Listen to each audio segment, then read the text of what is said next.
Olá, mais uma reunião decifrando o Novo Testamento com a visão espírita.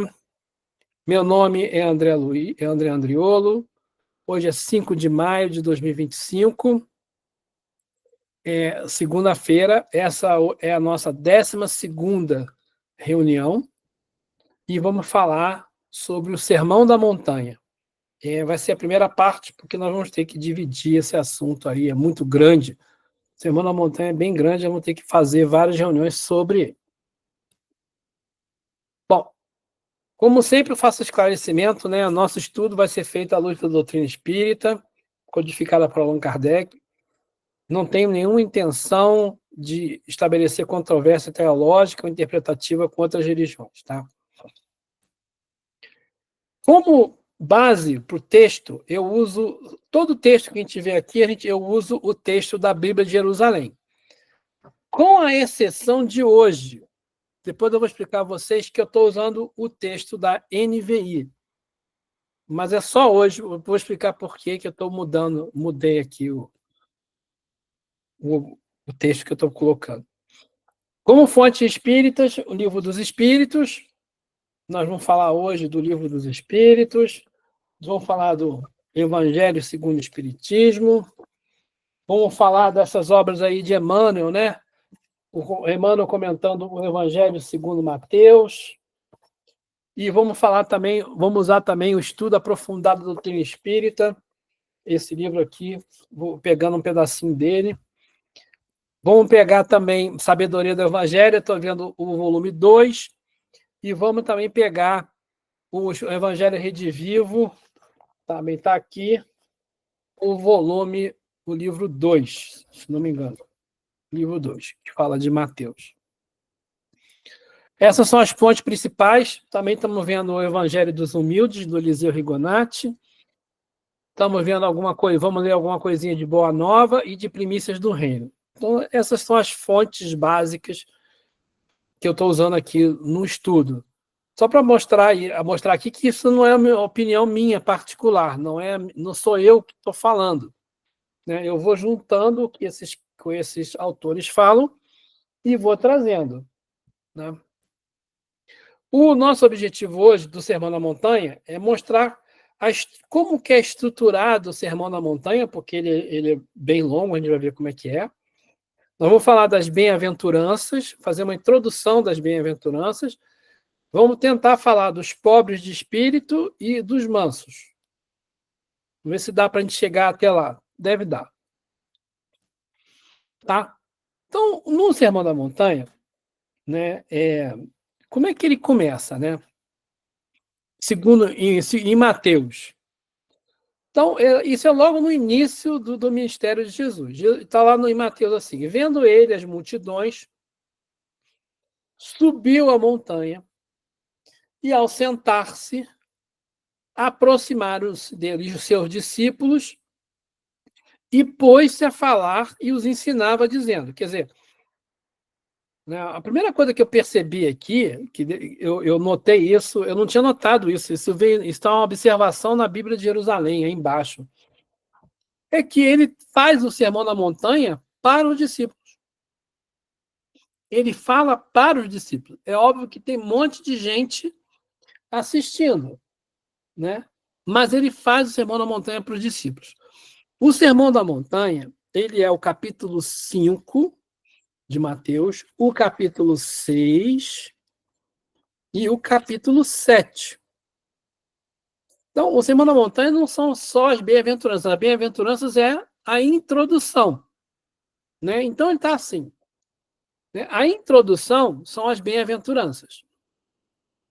Depois, ele vai falar, ele dá uma nova interpretação da lei moral bíblica, da lei de Moisés.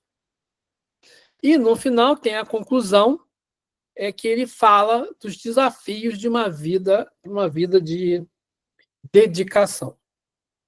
Alguns autores dividem assim, outros autores dividem em discursos. Inclusive, a Bíblia do Peregrino divide assim: primeiro discurso, segundo discurso, terceiro discurso e quarto discurso.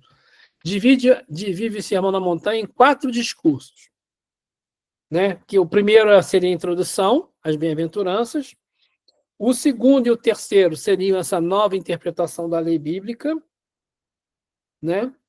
Eles dividem assim, seria uma parte falando da interpretação da lei bíblica e outra parte seria instruções práticas para a conduta moral. E no quarto discurso, a mesma é a conclusão, né, que são os desafios para a vida, de uma vida de dedicação a Deus, né? Eu achei melhor essa divisão aí, porque para a gente é mais, pelo menos para mim que faço palestra, e toda vez que eu vou fazer uma palestra, eu divido assim, né? Introdução, desenvolvimento e conclusão. Então, por isso que eu preferi essa aí, né? Então, quando a gente começa a estudar o assunto, né, as bem-aventuranças, Jesus subiu ao monte. Quando você, as bem-aventuranças também estão em Lucas. Lucas é no capítulo 6, tá? Lá no meio do capítulo 6, de 20 para diante, do versículo 20 para diante. E Lucas é meio diferente. Eu vou mostrar para vocês, eu vou ler o texto aqui, depois a gente vai ver.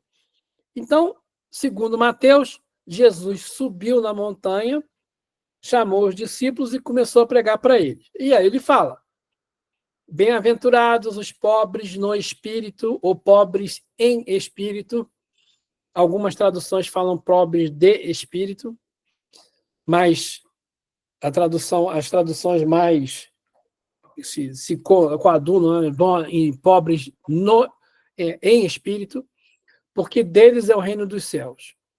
Bem-aventurados os mansos, porque herdarão a terra. Bem-aventurados os aflitos, porque serão consolados. Bem-aventurados os que têm fome e sede de justiça, porque serão saciados. Bem-aventurados os misericordiosos, porque alcançarão misericórdia. Bem-aventurados os puros de coração, porque verão a Deus. Bem-aventurados os que promovem a paz, porque serão chamados filhos de Deus.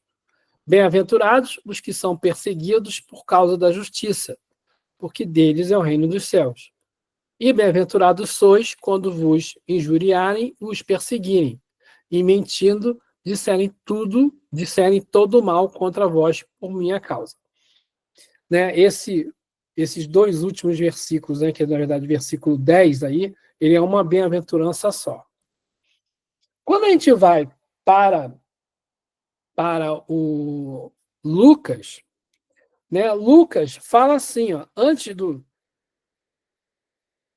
Aí ele fala assim, Jesus, no versículos anteriores às bem-aventuranças, fala que Jesus desceu e parou num lugar plano, e onde havia numeroso grupo de discípulos e imensa multidão de pessoas. Aí ele fala, ergando então os olhos para os discípulos, dizia. Então, Lucas fala que Jesus desceu por um planalto. E Mateus fala que Jesus subiu para a montanha. Aí Lucas fala, é bem diferente. Bem-aventurados vós, os pobres, porque vosso é o reino dos céus. Bem-aventurados vós, que agora tendes fome, porque serão saciados. Bem-aventurados vós, que agora chorais, porque é a vez de rir. Bem-aventurados sereis quando os homens vos odiarem, quando vos rejeitarem, insultarem e os proscreverem vosso nome como infame, por causa do Filho do Homem. Mas aí, depois das bem-aventuranças, tem as ameaças. Isso em Lucas. Mas ai de vós, ricos, porque já tendes a vossa consolação. Ai de vós, que agora estáis saciados, porque tereis fome. Ai de vós, que agora rides, porque conheceis o luto e as lágrimas. Ai de vós, quando todos vos bendizerem, pois do mesmo modo seus pais tratavam os falsos profetas. Bom, então esse aqui né? Esse é o título, esse é o texto da Bíblia. Eu falei com vocês que eu usei o texto da NVI. Por quê? Na Bíblia de Jerusalém, ele não fala bem-aventurados. Ele fala felizes. Felizes os pobres de espírito. Felizes os mansos. Felizes os aflitos. Ele não usa o nome, a expressão bem-aventurados. Aí nós vamos ver por quê. Mas nós estamos acostumados com o bem-aventurados. Então, por isso que eu peguei ali. Comparando os dois textos, né, Mateus tem 8 bem-aventuranças. E Lucas tem 4 bem-aventuranças e 4 ameaças. Ameaças é o título, né, do capítulo aqui, que está escrito na Bíblia de Jerusalém e na Bíblia do Peregrino. Mateus, ele sobe a montanha. Lucas, ele desce para um lugar plano. Na montanha, existe uma grande discussão sobre esse negócio do subir e o descer. Porque isso leva a Moisés. Moisés não sobe a montanha para receber os 10 mandamentos e depois ele desce para mostrar para o povo de Israel. Então ele tem ele está comparando aí, está fazendo referência. Lembrando que Mateus escrevia para os judeus.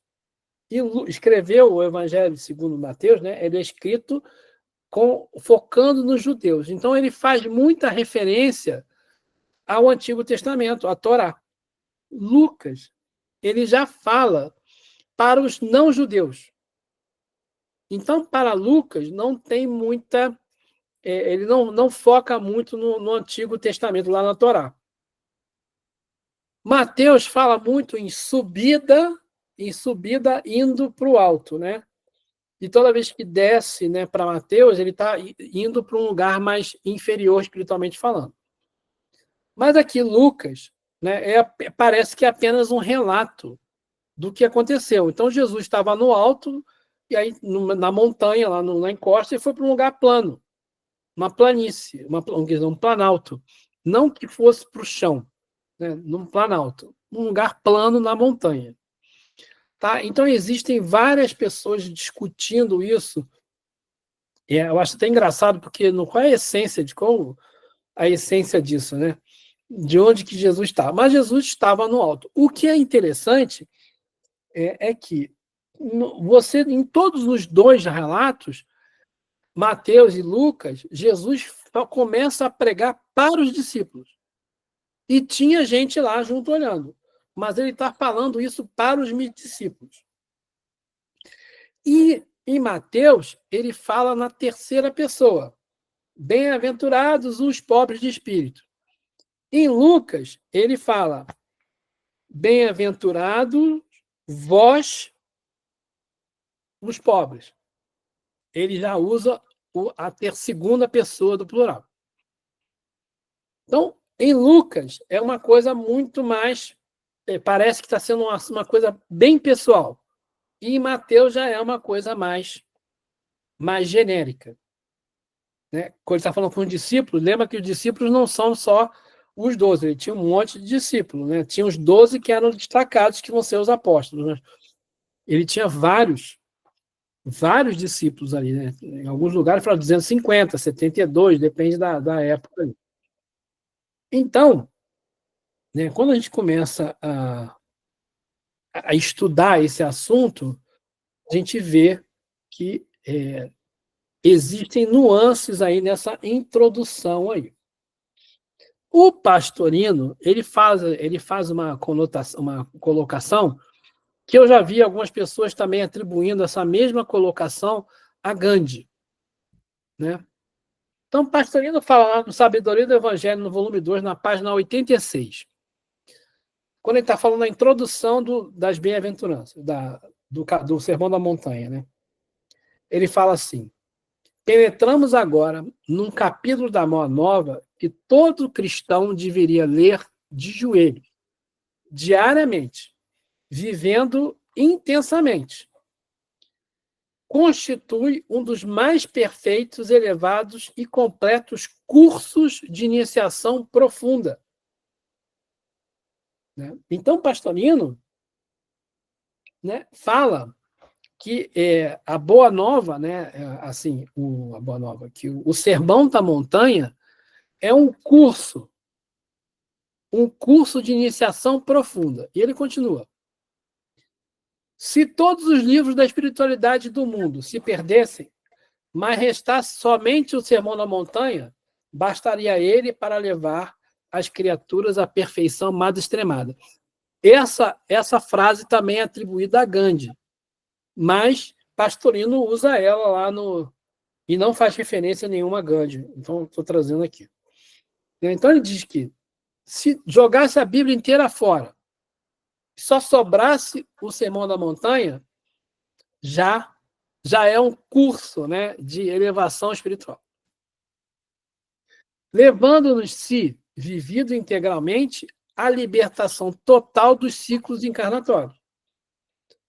Então, guarda isso. Segundo Pastorino, se a gente ler, se a gente estudar o Sermão da Montanha, se a gente conseguir cumprir tudo que está aí, nós não vamos mais precisar encarnar na Terra.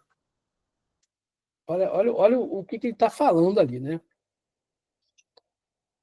Então, o Sermão da Montanha, ele é muito, muito, muito falado, muito estudado, nós espíritas também. Allan Kardec, no Evangelho segundo o Espiritismo, ele estuda as bem-aventuranças, né?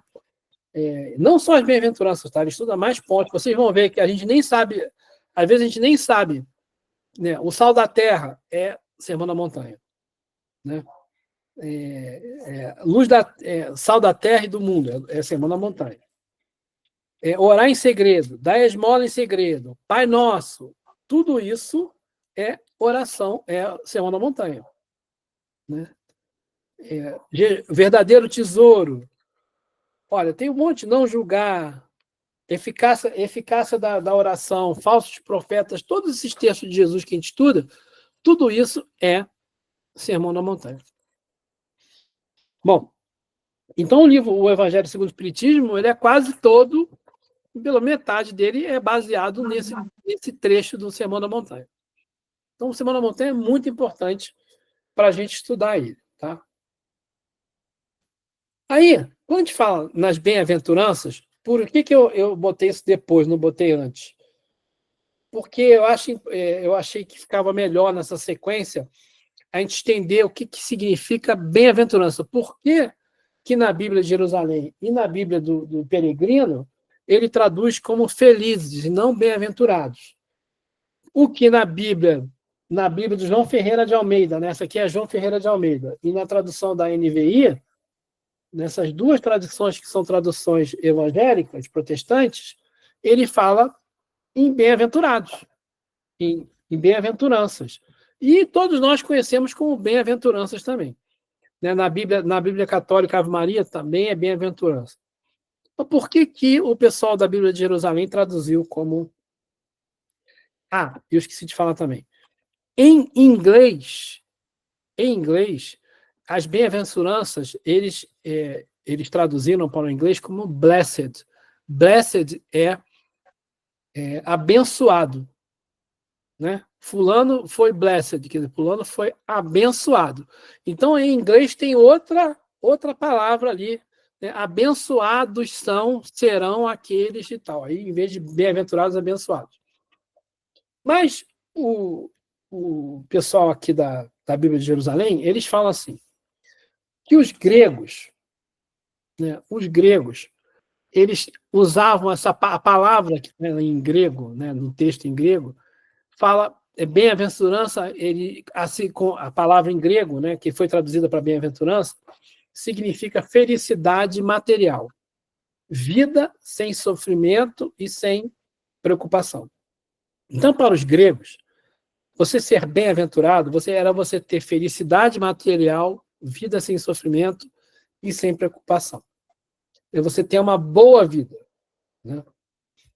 Não tinha ninguém, né? Imagina. Para os judeus, né, ser bem-aventurado era você ter... O bem-aventurado era aquele que recebia uma recompensa pela obediência à lei. E essa recompensa, normalmente, eles associavam também à parte material. Então, aquela pessoa que era rica, que foi bem-sucedida, né, no comércio, em alguma coisa, ela era bem-aventurada porque ela recebeu de Deus uma recompensa, porque ela foi obediente a Deus.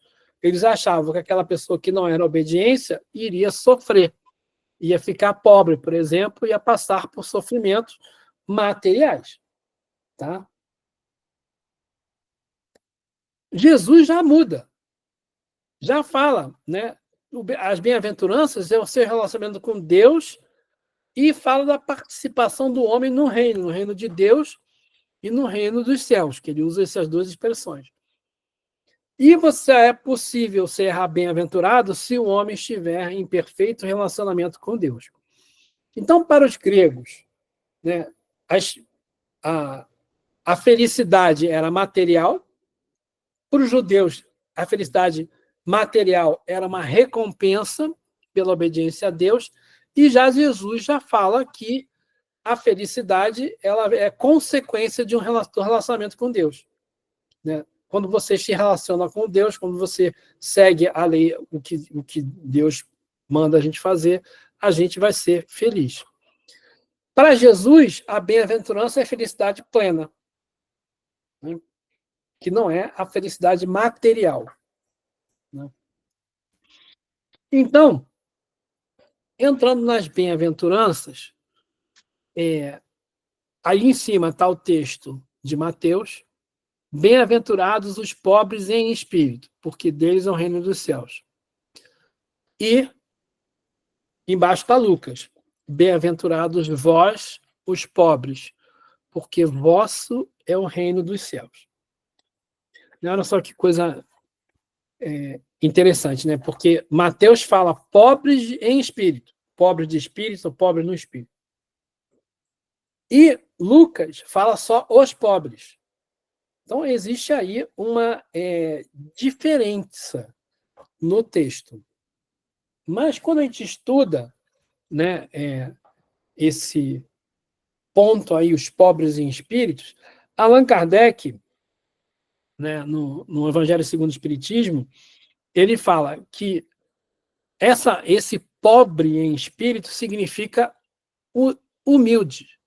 Ele não está falando dos pobres, pobre, né, nem está falando, quando fala pobre em espírito, desculpa, quando fala em pobre, está falando dos humildes. E pobre em espírito, ele não está falando daquelas pessoas que têm deficiência intelectual, por exemplo. Né? Poderia ser essa a ideia.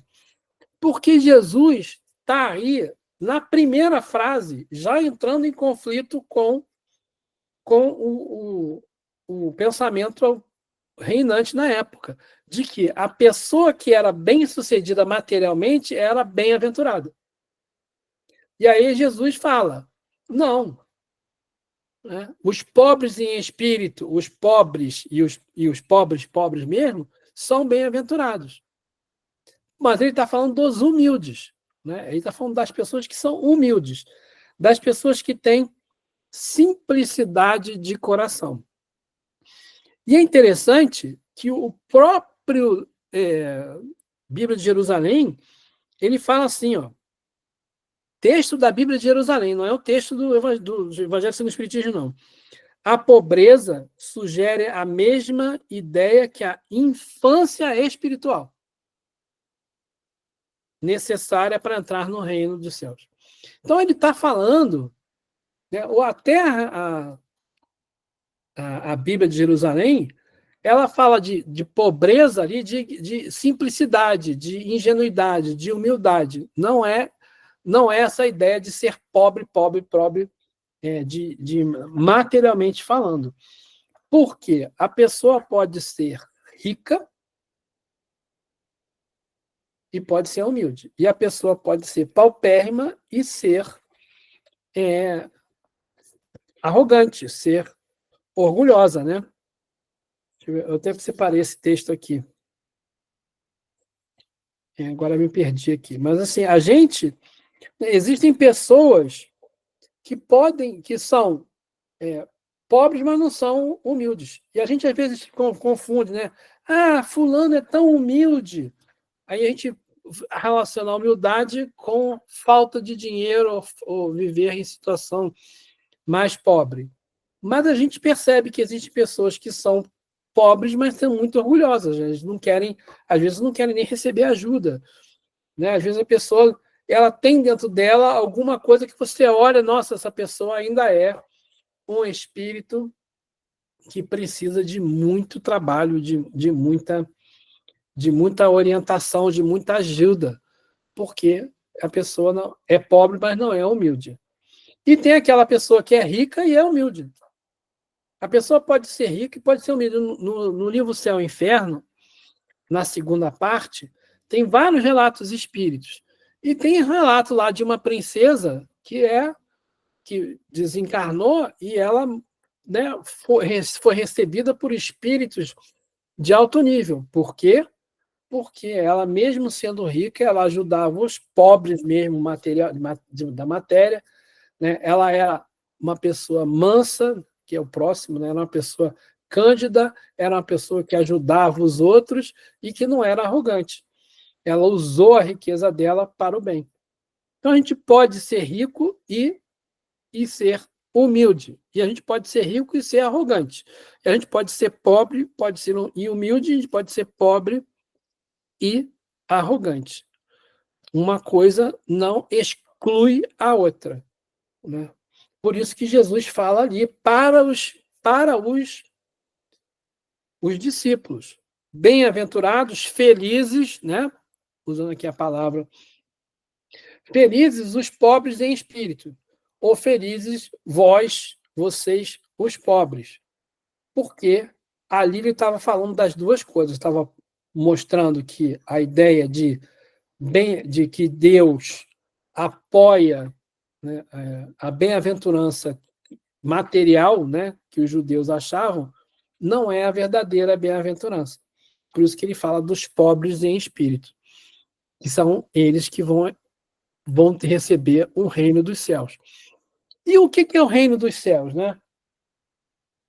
O que é o reino dos céus?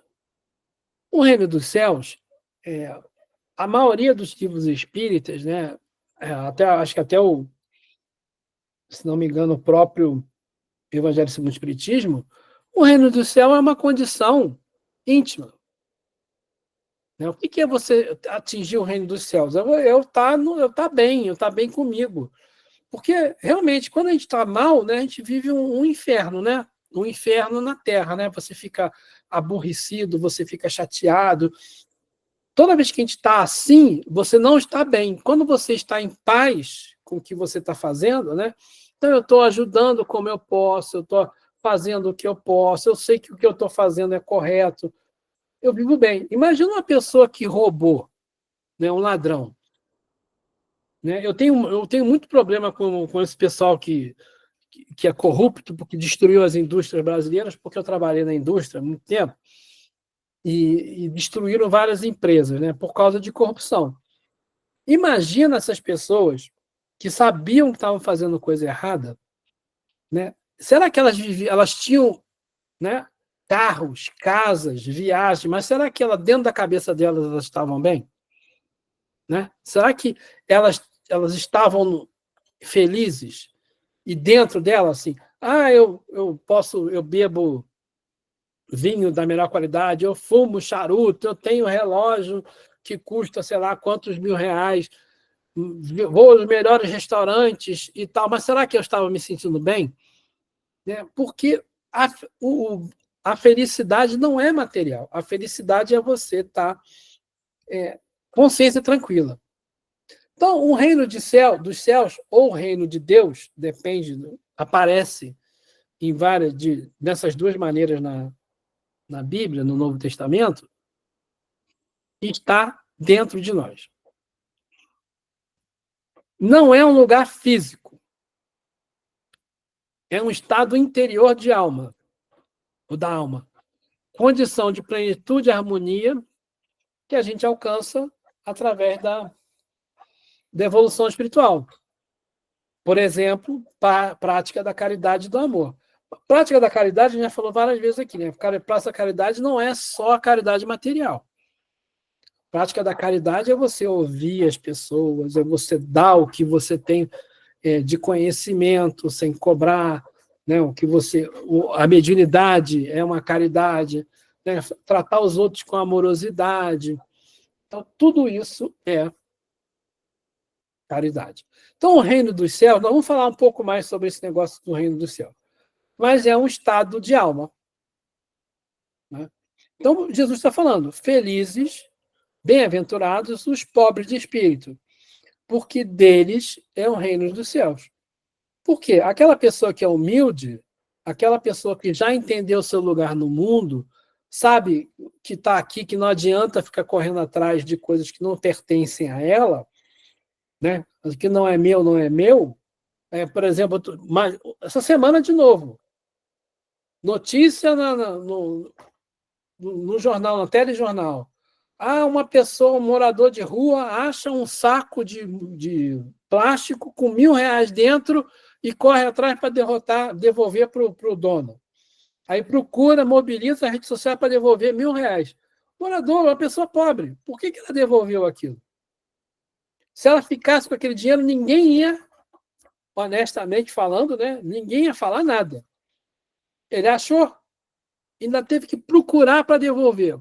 Então, assim, exemplo de honestidade. Não, é uma pessoa que já está livre desse problema. Ela não quer, não é meu, não é meu. Né? O que é meu é meu, o que não é meu eu não quero. Eu acho que é isso uma coisa que falta para a gente. Né? A gente, às vezes, fica brigando. Né? As pessoas brigam por herança, brigam por vantagens competitivas dentro da empresa, querem derrubar o chefe, sei lá, ou querem pegar o mercado para eles e fazem coisas erradas, ou corrupção, ou práticas não idôneas de comércio. Não adianta, gente. O que não é teu, não é teu. E se você pegar uma coisa errada, vai voltar. Tudo que você fizer de errado vai voltar. Aí o que é corrupto, ele não tem esse senso moral. Não. Eu fico imaginando, esses casos de corrupção, eu trabalhava numa empresa chamada Tecnip, e eu trabalhava com um rapaz que era filho de dessas pessoas aí que era da Petrobras, que foram presas, corruptos. Quando estourou o negócio, ele teve que pegar a mulher e os filhos e se mudar para a Espanha. Porque o sobrenome dele entregava ele. Imagina que situação. Né? A gente fala, né? Honrar pai e mãe, lá nos 10 mandamentos. Honrar pai e mãe não é só o filho honrar o pai e a mãe, não. É o pai e a mãe honrar o filho também. A família toda. Aquele nome está sujo. Então, toda vez que você escutar aquele nome, sobrenome daquele pessoal, a gente vai associar à corrupção. Mesmo que ele não seja corrupto, teve que fugir do Brasil.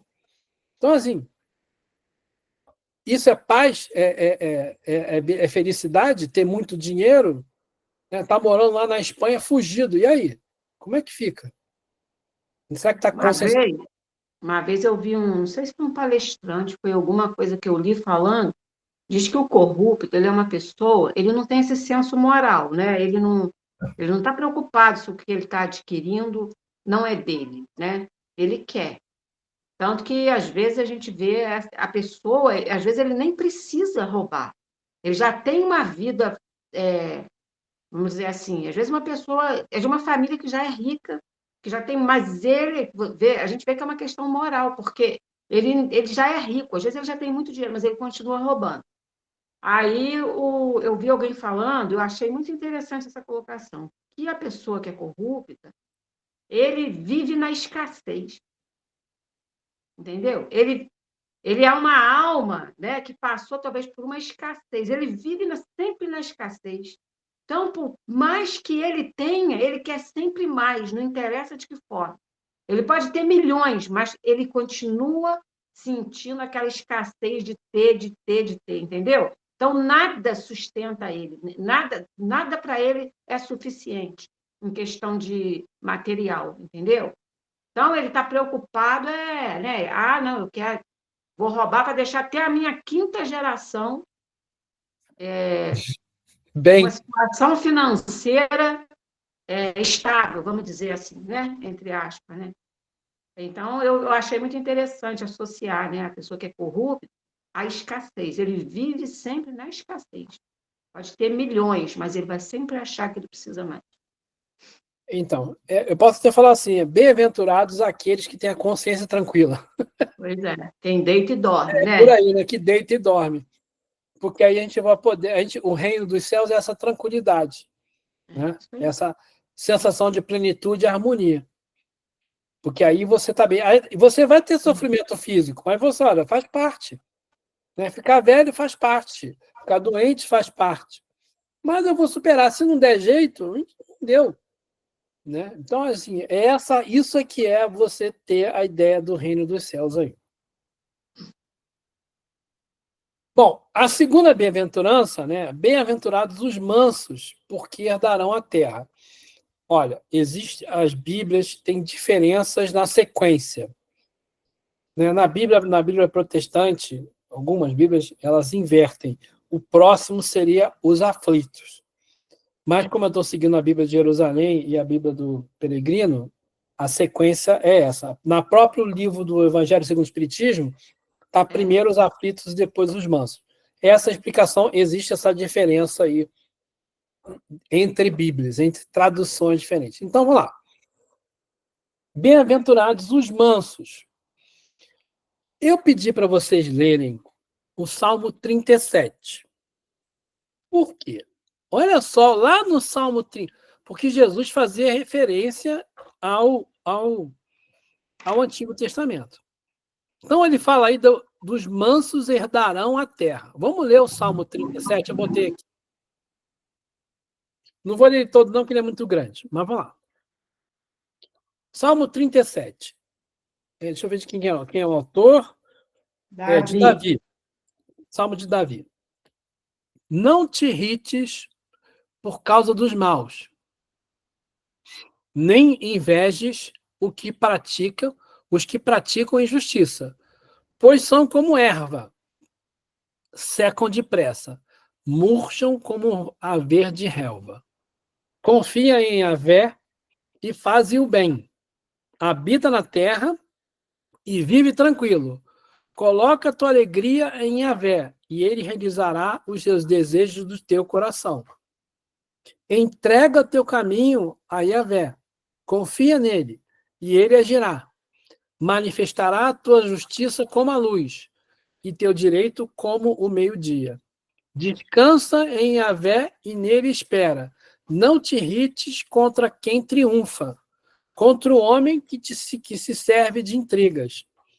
Deixa a ira, abandona o furor, não te irrites, só farias o mal, porque os maus vão ser extirpados, e quem espera em Yahvé possuirá a terra, herdará a terra. Mas mais um pouco, e não haverá mais ímpio. Buscarás o seu lugar, e não existirá, mas os pobres vão possuir a terra e deleitar-se com a paz abundante. Bom, eu estava falando com a Maria Luísa antes, né? Transição planetária. Né? Mais um pouco não vai mais ter ímpio, porque né, eles não vão mais encarnar aqui na Terra. Salmo, Davi, né? 500, né, sei lá, 600 anos antes de Cristo. Tá? Então, está falando ali, ó. Os maus serão extirpados da terra. Quem espera por Yahvé vai herdar a terra. E Jesus fala, né? Bem-aventurados os mansos, porque vão herdar a terra. Quem são os mansos, né? Quem são esses a mansidão? A mansidão, né, são aquelas. A mansidão é uma das características dos espíritos regenerados. Talvez ele estivesse falando, né, dos mansos, né? Quem que vai herdar a terra? Quando a gente estuda, né, por exemplo, esse livro aqui, ó, né? Ele comenta sobre a transição planetária, que Kardec já trouxe lá no final do livro A Gênese, né? São Chegados os Tempos. E esse livro aqui do Espírito Manuel Filomeno de Miranda, ele fala, ele é o primeiro livro mais moderno, assim, do Divaldo, né, que fala sobre esse momento de transição planetária. Esse assunto é falado também no Brasil, Coração do Mundo, Pátria do Evangelho e no A Caminho da Luz. Então, assim, ele está falando de transição planetária. Quem são esses mansos? Né? Quem são essas pessoas? Né? Deixa eu achar aqui. Quem são os mansos? São aqueles, né, que não vão ser mais violentos. Hoje em dia, o que nós temos hoje em dia? Né? Uma violência que predomina na Terra. Né? O que você vê hoje em dia é briga, é discussão. Eu quero o meu, eu não aceito isso. A gente fala de discurso de ódio, o discurso de ódio tem em todos os espectros políticos. Discurso de ódio tem em todas as áreas esportivas. Fulano que é do time tal é isso, fulano de... Nas religiões também vemos, né, essas discussões, porque existe essa ideia do ímpio. O que é um ímpio? O ímpio é um impiedoso. O nosso problema, um problema que a gente vê é que muitas vezes a pessoa que acha que é boa, ela quer resolver o problema igual os ímpios causam problema. Então, ó, por exemplo, eu vi ainda há pouquinho, estava esperando vocês entrarem aqui, um caso lá de duas meninas que sofreram um acidente de moto fugindo de um assalto. E aí as meninas vieram a desencarnar. Aí você vai ver os comentários, né? Até quando não vão fazer uma limpeza, não vão matar todos esses criminosos, não sei o quê. Então, o que essas pessoas querem? Elas querem a justiça com o mesmo método deles, dos ímpios. E os mansos não são assim, né? Por isso que Jesus fala, os mansos vão herdar a terra. Quem vão ser essas pessoas? À medida que a gente for, que nós, espíritos, né, encarnados, seres humanos, fomos ficando mais esclarecidos, a gente vai entender que fraternidade universal é importante. Eu estava conversando aqui, Ivana, com a Flávia mais cedo, sobre um caso que a gente teve lá nas Cartas Consoladoras, uma pessoa falando com a gente, criticando que um certo evento acontece numa casa espírita e que ela sugeriu que fosse feito na casa dela, que a casa dela era maior. Aí eu conversei com a Flávia assim, mas se fosse comigo, eu não deixava sair da minha casa do Allan Kardec, não. Imagina, alguém tem um lugar melhor para fazer as cartas consoladoras e quer levar para outro lugar. Eu falei, eu não vou aceitar. Eu falei, eu. Uhum. Aí a Flávia falou, mas o que você acha que é mais importante? É o movimento consolador que o processo faz, ou você quer ou é a tua casa? Né? Porque a gente não pensa de maneira integrada. Coletiva, ampla. A gente pensa no nosso umbigo. Uhum. Né? Nós olhamos no nosso umbigo. Então, por isso que ele fala, conforme ele vai sendo mais esclarecido, né, a fraternidade universal vai mostrar para as pessoas que não tem mais sentido você ter ato violento. Não tem sentido você invadir outro país porque você quer um pedaço de terra ou porque você quer acesso por mar para uma rota comercial ou porque você quer petróleo, ou porque você quer... Né? Isso tudo, isso tende a desaparecer, só que está piorando, né? A gente fala que está piorando, né? Que é o que esse livro aqui, ó, ele fala. Vai piorar. Vai piorar. Porque assim, não é? O país, a Terra está passando por esse processo, né, de mudança. E agora é o momento de vir todo mundo. É a chance que todo mundo está tendo de mudar, Né? Então, realmente vai vir É isso todos aí. esses espíritos agora, né? Que tem que dar conta da vida, né? Então, Vai Isso. piorar antes de melhorar. Vai piorar antes de melhorar. mas, E mas os... acontece que a visão é nossa de que piora. Se a gente falar com os espíritos, né, mais evoluídos, que a gente escutar, ver o que eles falam, na visão deles, né, não é piora, entende? Para nós ainda é, né? Mas para eles é o processo da mudança, né? Eles não vão colocar no piora, né? Então, porque os espíritos rebeldes, né, os que não se submeterem à lei, à lei fraterna, né, de fraternidade universal, vão ser, a palavra é desterrados, né, vão sair da Da Terra, Terra. desterrados, vão para outro planeta, para mundos inferiores. E a Terra, então, vai ser finalmente povoada, possuída pelos mansos, que vão herdar a Terra. Isso que eu falei aqui está no Evangelho dos Humildes, do Eliseu Rigonati. Né? Então, assim, a transição planetária ela é um momento que a gente vive, né?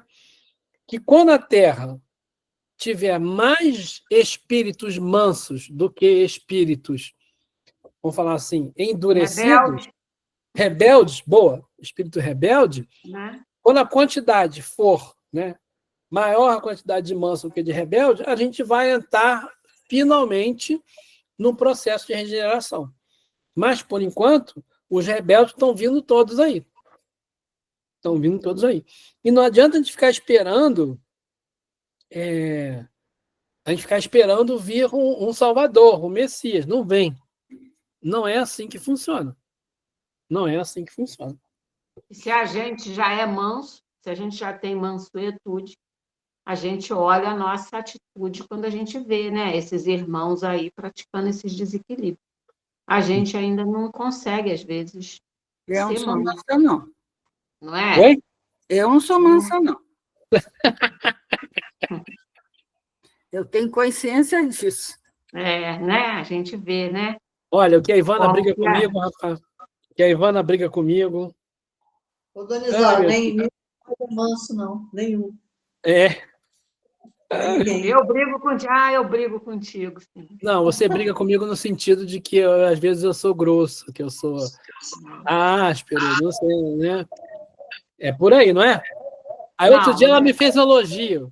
Adorei o teu discurso lá no Kardec, porque o discurso foi mais coração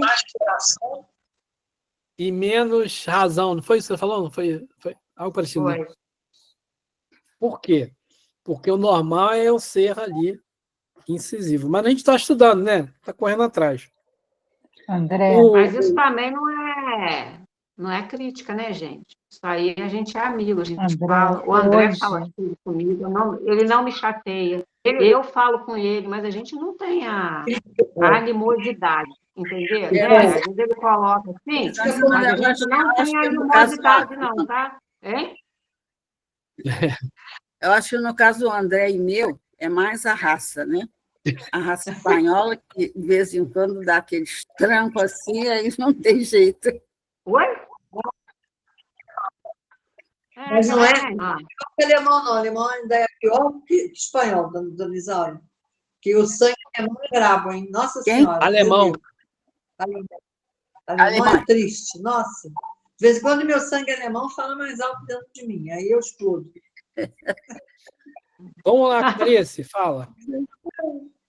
não, que hoje eu estava ouvindo exatamente um estudo sobre isso, a fraternidade universal, e estava falando sobre a questão que a gente já passou desse momento de olhar para o outro, para fora, né?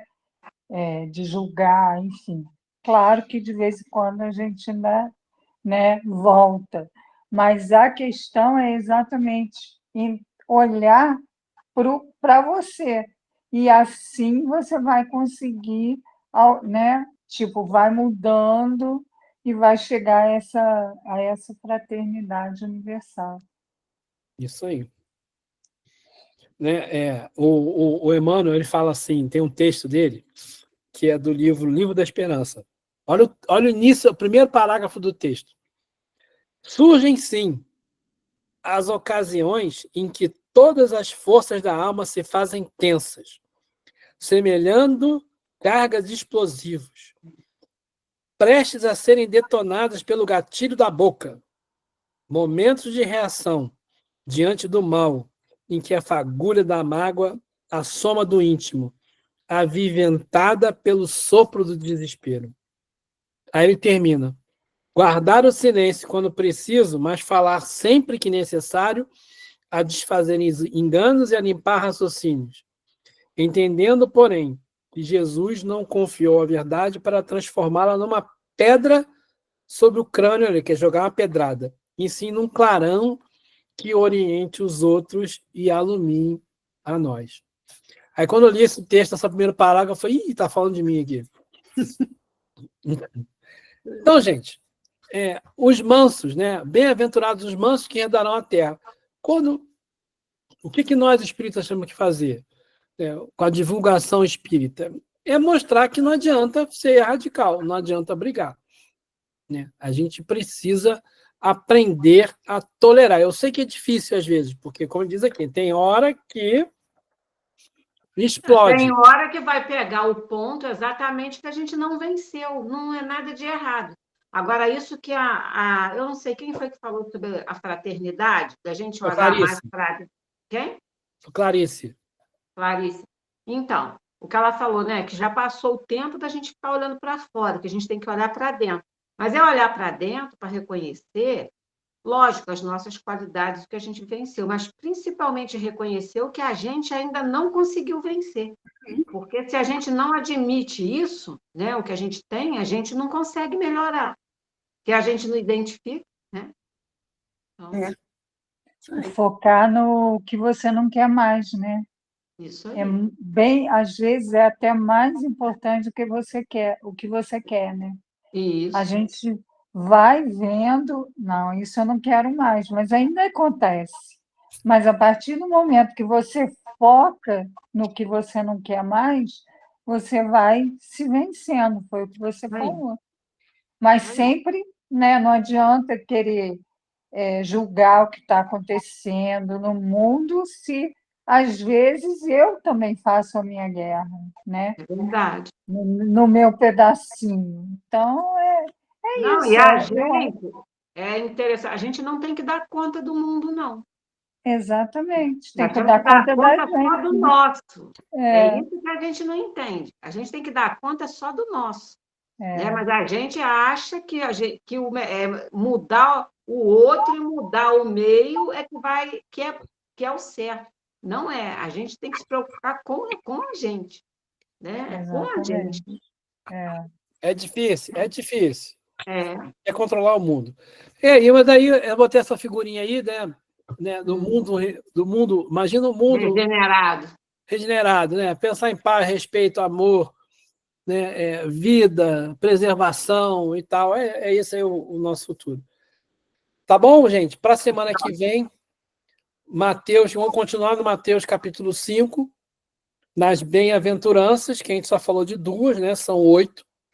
Vamos andando assim, tá bom? Lá no livro, não sei se tu vai falar, lá no livro Boa Nova, eu acho que tem uma parte que fala, né, do Sermão do Monte, né, lá. É muito linda aquela parte, né, que o Emmanuel coloca. O Emmanuel não, o Humberto de Campos. Humberto Campos. Muito lindo aquilo, né? Linda, é uma parte linda do livro. Não é? Né? É quase no finalzinho do livro, eu acho, né?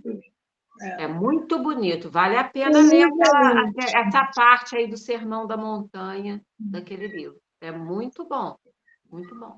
E o livro é lindo, né? O livro todo é lindo. Nossa. Gente, boa noite. Deixa eu encerrar aqui a gravação.